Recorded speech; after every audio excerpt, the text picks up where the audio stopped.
2022년 10월 19일 수요 가정 예배를 하나님 앞에 드리시겠습니다. 함께 기도하십니다. 전능하신 아버지 하나님, 하나님께서 창조하신 세계의 아름다움을 지금 바라봅니다. 맑은 하늘을 바라보면서 또한 깊어가는 가을, 이 가을에 각종 거두어져 들여지는 열매들을 바라보면서 하나님이 입히시고 먹이시고 키워주심을 우리는 모두 알게 됩니다.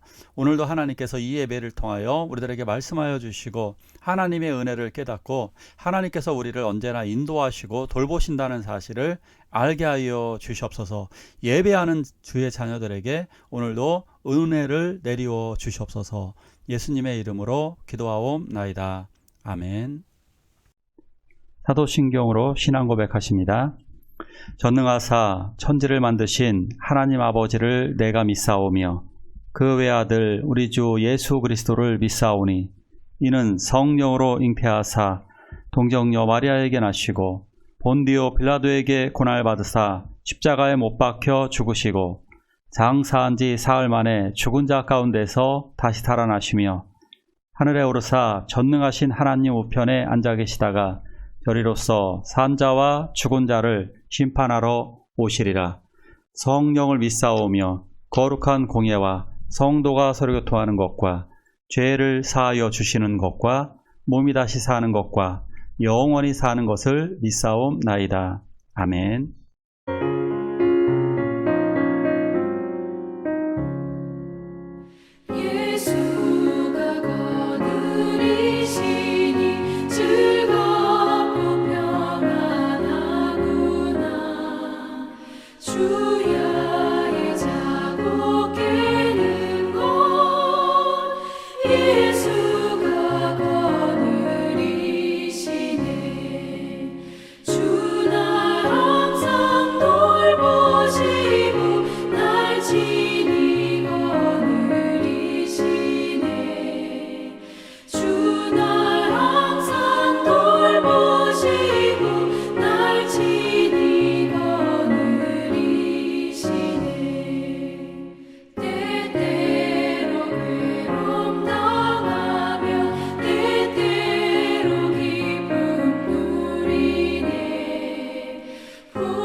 내 인생의 불기둥과 구름기둥은 무엇일까요?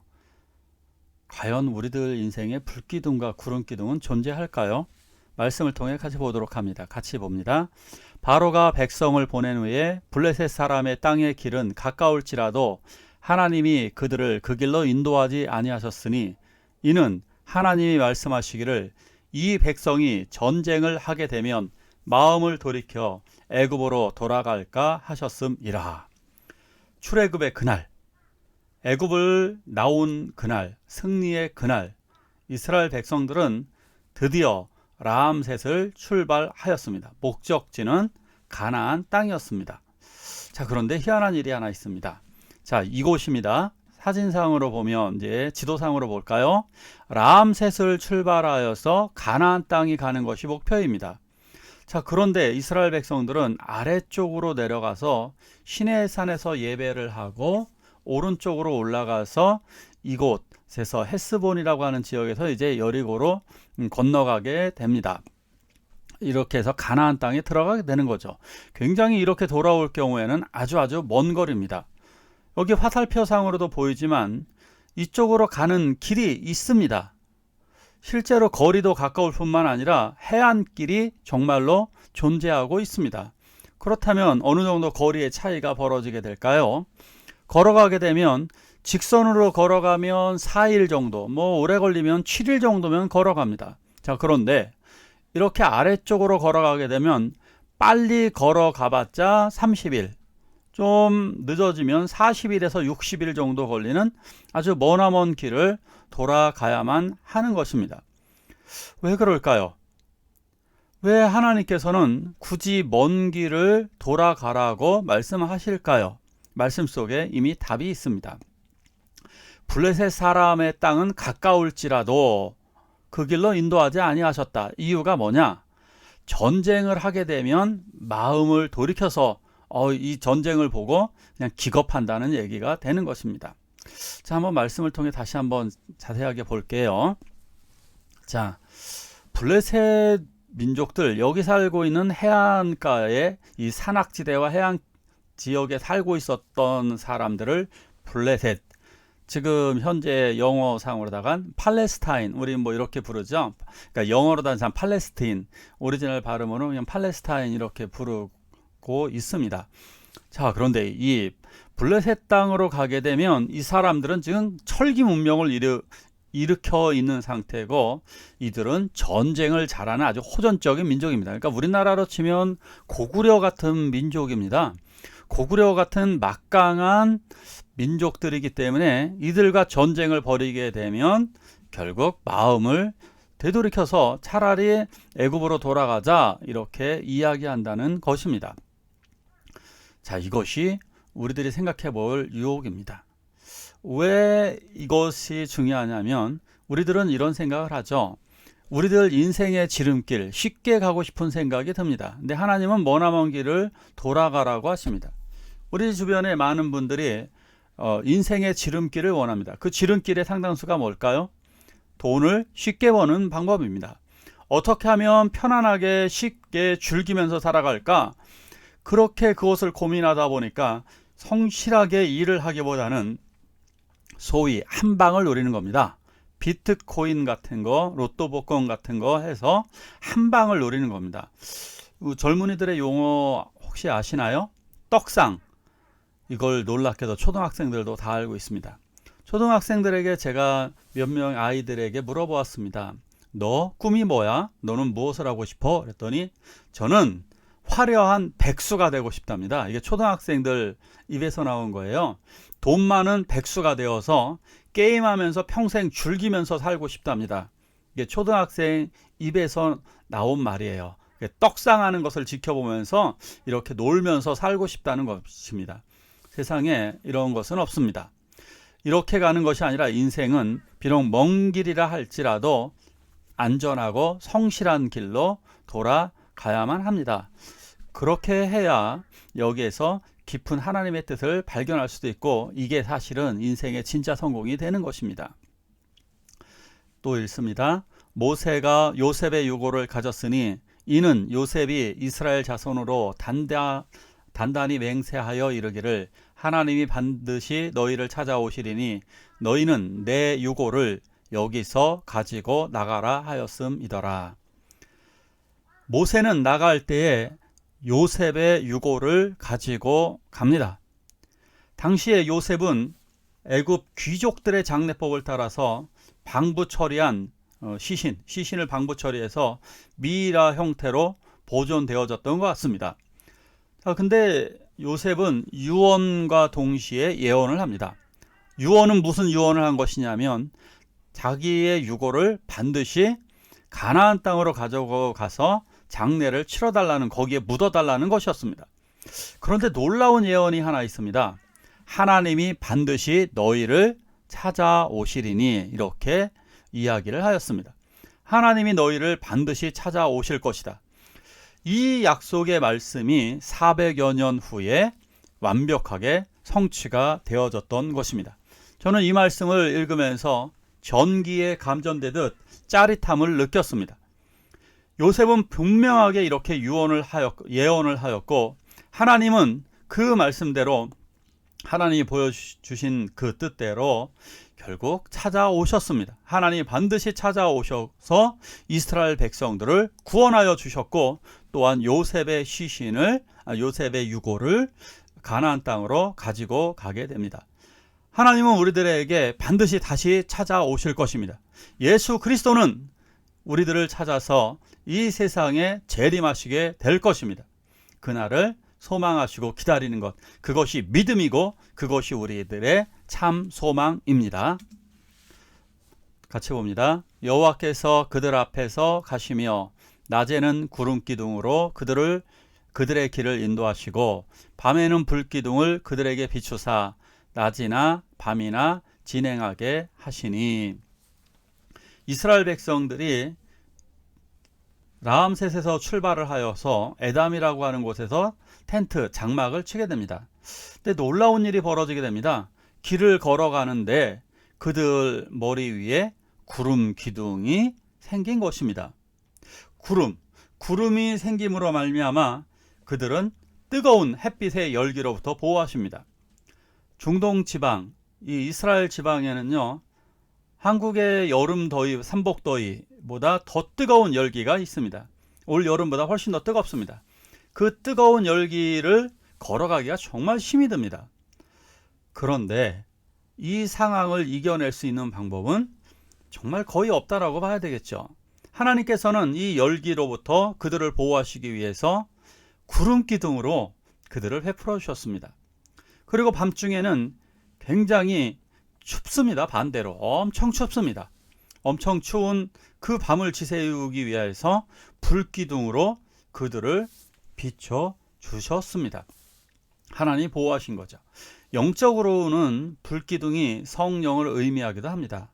자, 그런데 또 다른 의미가 있죠. 우리 단순하게 한번 볼까요? 불기둥, 이것은 불과 같은 하나님의 사랑이라고 이야기할 수 있습니다. 구름은 좀 멀리 위에 높게 뜨게 되죠.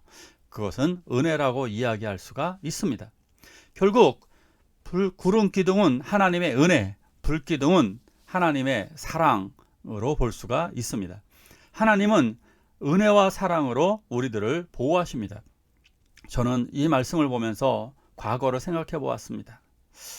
그리고 얼마 전에 십자가 철탑에 페인트 칠을 할 때에요, 구름으로 가려주시자 작업하기가 아주 용이했습니다. 얼굴도 타지 않을 뿐더러 시원하고 또 눈이 부시지 않기 때문에 작업하기에 용이했습니다. 또 에버랜드를 생각해 보면요, 에버랜드에 가서 레이저 쇼를 보기 위해서 낮에는 얇은 옷 하나를 입고 가죠. 보통 5월이나 9월 정도에 이렇게 레이저 쇼를 많이 했었어요. 그러면 그때 가서 보면 밤이 되면 엄청 추웠습니다. 그러면 사람들은 레이저 쇼를 보는 그 부근에 불 기둥 같은 것이 있었어요. 그럼 사람들은 그 불탑 밑으로다가 모여 들었습니다. 한 10m 근방만 가도요, 굉장히 따뜻하더라고요. 하나님의 사랑이 우리의 삶 속에 불기둥과 구름기둥으로 약간 이러한 식으로 하나님이 역사해 주십니다. 우리들은 기억하지 못할 때가 있습니다. 내 인생의 불기둥과 구름기둥이 어디에 있을까? 이스라엘 백성들은 40년이 지난 이후에 그들은 가나안 땅에 들어갔을 때 불기둥과 구름기둥이 사라졌습니다. 정말로 사라졌을까요?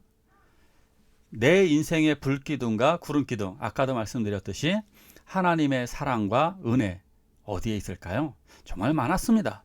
이스라엘 백성들은 전쟁을 할 때도 밥을 먹을 때도 그 모든 것이 하나님의 은혜라는 사실을 알고 있었습니다. 그것을 만나로 보여주셨습니다. 가나안 땅에서도 하나님의 은혜로 그들은 은혜와 사랑으로 살았던 것입니다. 우리 인생의 불기둥과 구름기둥은 정말 많이 있습니다. 저는 철탑이 무너졌을 때도 그 속에서 빠져 살아나온 적도 있습니다. 어떤 때는 운전을 할 때 아슬아슬하게 비껴갔던 죽음의 순간이 있었습니다. 오토바이를 2년을 넘게 탔는데요. 그때도 하나님께서 보호해 주셨습니다. 굉장히 많은 인생 속에서 하나님은 구름기둥과 불기둥으로 저를 지키고 보호하셨습니다. 지금도 하나님은 우리를 이렇게 지켜보고 계십니다. 조금 전에 같이 불렀던 찬양 중에 혹시 이 가사를 아십니까? 예수가 거느리시니 즐겁고 평안하구나. 근데 거느리다 무슨 말일까요? 예수가 우리를 거느리신답니다. 거느리다라고 하는 말은 돌봐야 할 새끼나 가족을 데리고 지낸다 이런 뜻입니다. 그러니까 우리를 돌보시고 데리고 지내신다, 인도하신다 이런 뜻입니다. 예수님이 우리들의 인생을 거느리고 계십니다. 그러기에 우리는 오늘 하루를 내일을 또 살아갈 수가 있는 것입니다. 이 시간 함께 기도할 때 주님이 우리를 거느리심을 알고 이 인생의 지금 험난한 광야 기간이죠. 이 광야 시간을 이기게 해달라고 함께 기도하시겠습니다. 주 날 항상 돌보시고 날 친히 거느리시네. 주 날 항상 돌보시고 날 친히 거느리시네. 이 세상이 변할 때에 마귀의 권세 이기네. 천국에 가는 그 길도 예수가 거느리시네. 주 날 항상 돌보시고 날 친히 거느리시네. 주 날 항상 돌보시고 날 친히 거느리시네. 주기도문으로 예배를 마치도록 하겠습니다. 하늘에 계신 우리 아버지여, 이름이 거룩히 여김을 받으시오며 나라가 임하옵시며 뜻이 하늘에서 이룬 것 같이 땅에서도 이루어지이다. 오늘날 우리에게 일용할 양식을 주옵시고 우리가 우리에게 죄지은 자를 사하여 준 것 같이 우리의 죄를 사하여 주옵시고 우리를 시험에 들게 하지 마옵시고 다만 악에서 구하옵소서. 대개 나라와 권세와 영광이 아버지께 영원히 있사옵나이다. 아멘. 주 날 항상 돌보시고